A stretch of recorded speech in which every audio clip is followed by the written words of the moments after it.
ഉം. അപ്പോൾ നമ്മുടെ ഡൽഹിയിൽ കലാപത്തിന് നേതൃത്വം നൽകിയത് ആരാണ്? ബഹദൂർ ഷാ രണ്ടാമനാണ്.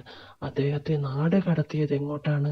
ബർമ്മയിലെ റങ്കൂറിലേക്കാണ് നമ്മുടെ ബഹദൂർ ഷാ രണ്ടാമനെ നാട് കടത്തിയിരിക്കുന്നത്. ഇതിൻ്റെ സൈനിക തലവനാണ് ജനറൽ ഭഗത് ഖാൻ. അപ്പോൾ നമ്മുടെ കാൺപൂരിൽ ആരാണ് കലാപത്തിന് നേതൃത്വം നൽകിയിരിക്കുന്നത്? അതെ, നാനാ സാഹിബാണ് അല്ലേ. അദ്ദേഹത്തെ നാടുകടത്തിയത് എങ്ങോട്ടാണ്? നേപ്പാളിലേക്കാണ്. അദ്ദേഹത്തിൻ്റെ സൈനിക നേതാവ് ആരായിരുന്നു? പറയൂ. താന്തിയ തോപ്പിയാണ് അല്ലേ. ആര്? താന്തിയ തോപ്പി. അടുത്തത് എങ്ങോട്ടാണ്? ലക്നൗ. ലക്നൗവിൽ ആരാണ് നേതൃത്വം നൽകിയിരിക്കുന്നത്? ബീഗം ഹസ്രത് മഹലാണ്. അദ്ദേഹത്തെ നാടുകടത്തിയിരിക്കുന്നത് എങ്ങോട്ടാണ്? കൽക്കട്ടയിലാണ് അല്ലേ. എവിടെ? കൽക്കട്ട.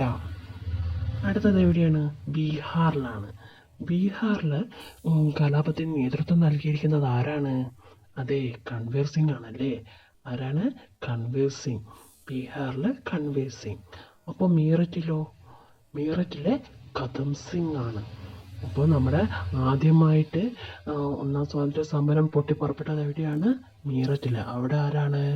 കദം സിംഗ് ആണ്.